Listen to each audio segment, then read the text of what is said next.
Well, hello friends, and welcome back to the cabin. We are getting closer to actually finishing the outside of the little juice shack. Now, if you're new to this channel, that is a miniature hut that's going to house all of the electronic equipment for our solar system here on the homestead. Anyway, I've been working trying to get this thing built so that we can install all of that before winter actually sets in. And I'm getting close. We're working on getting the siding finished and the roof finished. You know, I still have to put metal on and finish the inside actually, because I've just been working on the outside. But this board that I'm sitting on is 14 inches wide and it's 1 inch thick. That's the way that I cut it, and you'll see in an upcoming video of me actually cutting this board out of what was left over on a log that I had trimmed up some battens for the little shack. This is what we're going to make our sign for the little juice shack out of. I also picked up some other material like a roll of insulation when I start to work on the inside, and I also picked up 6 2x6s that were already dried, because mainly everything that I use here and build with is green. Because I checked on the doors. You want to know how much they want for a pre-hung door, just a simple metal door, nothing fancy. It's like over $500, and just the door itself was like a couple hundred. So I told my son, I said, you know what, I'm just going to buy some 2x6s, even though it's going to cost me, you know, 2 or 3 days to make the door. I said I'm going to go ahead and buy the material and make it myself, because I believe for 50-75 bucks I can do it. So that's another project that we're going to be working on for the little juice shack. So what I have here is some letters that Jennifer picked up for me at Hobby Lobby to spell out juice shack. And the reason that I used this board right here, I was going to try to use a live edge, but I just didn't have anything that was going to plane down wide enough that was beyond this point right here, unless I grab a new log and cut a slab off of that. And I thought, you know what, I'm just going to go ahead and make it square, or not square but rectangle, and I'll frame around it, and I think that it will look nice when we put it up there. I picked up some glue, of course, to build the door up there. I also picked up some black paint and some white paint, because these letters are going to be black on a white background with a black border going around it. So you can be looking for this in some upcoming videos of this project that I'm going to be working on. I picked up some rollers, you know, because I'm all the time needing them for, you know, spreading all different types of stuff, like I do the oil and the clear protectant, and of course now the paint on this board. And then, well, they just throw in those sticks. But yeah, we've got 2 projects that we're going to be working on here. One of them is making this sign for our new little building. And again, if you're new to this channel, somebody came up with the name and sent it in, Juice Shack. And I thought that was so cute, so we decided to use it. But and then the other one is the door that we're going to have to make. And I decided I'm not going to go with a knob. I'm just going to use an old-timey latch, and then I'll have a way to lock it.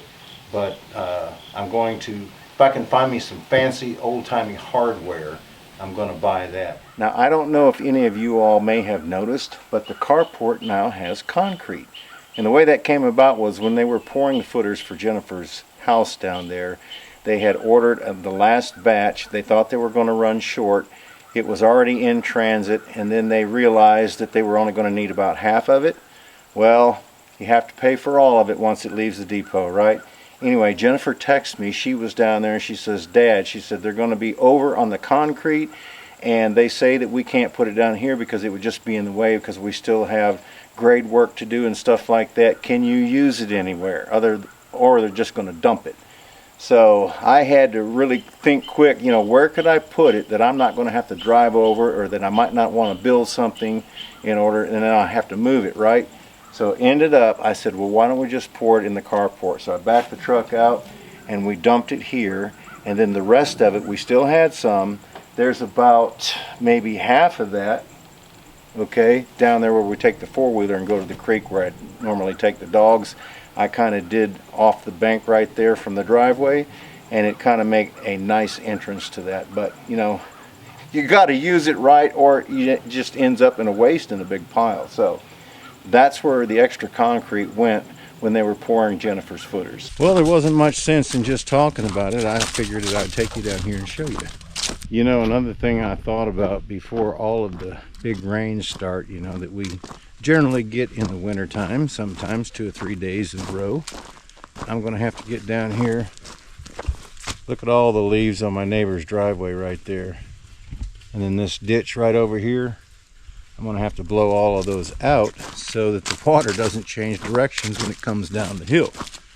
So that's another little project that I'm going to have to work on. Well, so right there it is underneath all of those leaves.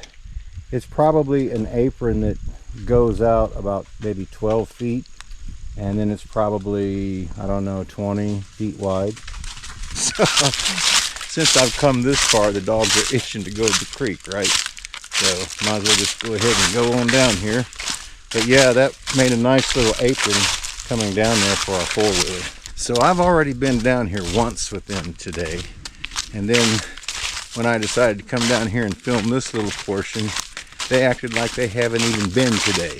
So yeah, they're over here having fun.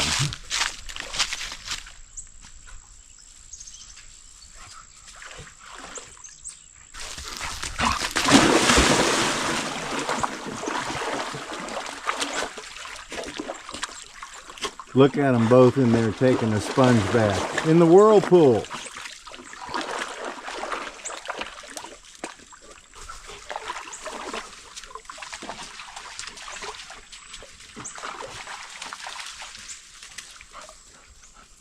Well, while they are splashing around having a good time, I'm going to slowly make my way back up the driveway.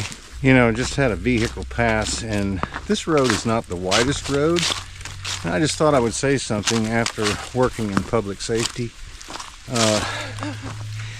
You would think that there would be some common rules of the road, right? Well, this is a very narrow road, like I say, and it's barely a 2-lane. More like a 1-lane, but there's room enough to pass. And some people will, and it's curvy up here in the mountains, right? And this truck, I know, is not from around here because it was hauling like a 30-foot trailer with some metal on the back. And of course they were driving a nice, looked like a 350 diesel. Anyway, they're coming down through here at about 35 miles an hour. Well, if somebody comes around the curve, not only do they have to slow down and stop, but they also have to pass. And you know, I wonder if the people that drive these trucks forget that the average width of the vehicle is about what, 6 feet, 6.5 feet. But then you got side mirrors, especially on those 350s, that may stick out another what, 14 inches. So the vehicle ends up being like 2.5 feet, maybe even 3 wider than what it is just from one corner of the bumper to the other. So when we get up here, I'll tell you a little story. So I don't know if I have told this story before. I don't think that I have, but one day I was working out in the country when I was a telephone employee, and I was driving a bucket truck. I'm a cable repairman, and I was coming back from a hard day's work, and I noticed a cable TV truck coming in my direction. Well, as he came around the curve, I noticed that his front tire was just right on the line. So I got over as far as I could get on this 2-lane road, and it was striped.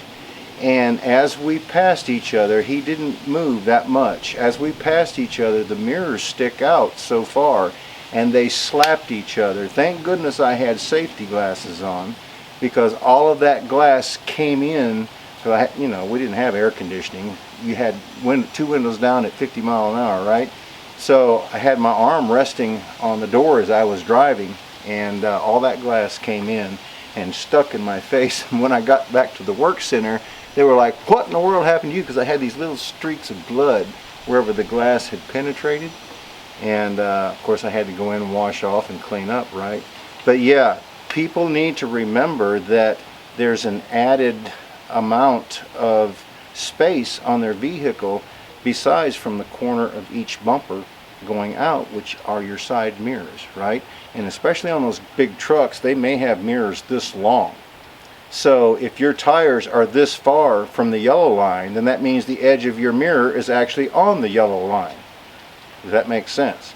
So if you're over too close, then you're actually over in the other lane. As far as, and I drive my trucks mainly, and mine don't stick out that far, probably 12 inches. But I have to remember that I have an extra 12 inches sticking out there.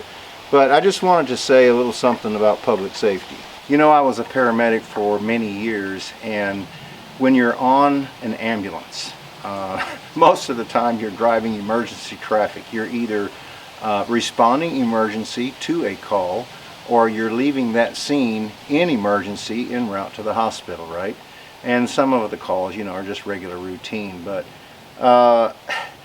the reason that I said that was to say this. So one of the rules of the road is if there's emergency traffic of any kind, whether it's fire, whether it's law enforcement, or whether it's an ambulance, people are supposed to pull to the right and actually stop, which most of them don't. They actually just pull over and slow down.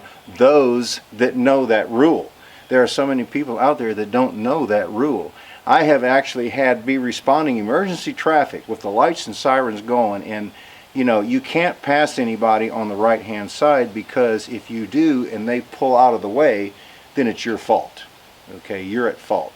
And because the left side is reserved for passing. The lane that people drive in that's really slow, that's supposed to be the right hand lane, that is supposed to be the lane you're supposed to pass in. If you got a 2-lane road, the left lane, like I said, is reserved for passing the vehicle in front of you, and then you merge back over to the right. Well, I don't know why people don't do that. Maybe they think that there's too many people turning off or too many people coming on, so they drive in the passing lane. And they may be driving the speed limit. Or how many times have you passed somebody driving slower in the left-hand lane and you actually passed them on the right-hand side? Anyway, what I was going to say is I had those people in the ambulance actually almost bow up to a stop, never leaving that far left-hand lane because they didn't know what to do, right? I've had other folks, and then you just have to stop until they pull over, because you are not allowed to pass on the right-hand side. That's just a rule. You can't do that. So the other thing is I've had people run off in the medium, in the grass actually, at about 45, 50 mile an hour after they were slowing down to let us pass through, and nobody in these lanes over here. Tell you what, folks, I have seen some of the craziest stuff happen on the road.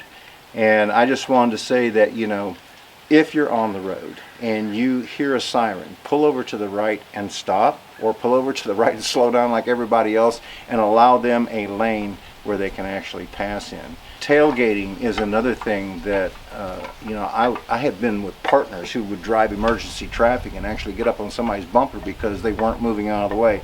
I would never do that. You need to have a cushion behind you. If I'm driving 55 mile an hour and there's somebody in front of me, I actually had a motorhome one time drive 3, 4, maybe 5 miles, and in the left-hand lane, and me just back there with the lights and sirens going before they ever pulled over and let me go by. Now, they may have not known I was back there, but there was all indication that I was back there, because every once in a while I'd kind of ease over, where they could see the lights, and I was probably, I don't know, I learned a long time ago that for every 10 miles an hour you're going, you need to be 1 car length from the vehicle in front of you. So if I'm on the interstate and I'm doing 70, right, I need to be how far behind the other person? At least 70 feet, or 7 car lengths. I can't be 2 car lengths behind the person in front of me, because if they just tap their brakes, I bought the rear end. So I guess what I'm saying is you've got to be very careful when you're out there, because evidently there are no rules to driving anymore. Used to, you would see everybody in the right-hand lane for a long ways, and if you got up to the person in front of you, they were going slower, you would pass around them, and then you would merge back over to the right-hand lane, right? Then you would see signs, that said slower traffic, keep right? You would see signs that would say trucks, all trucks, right lane.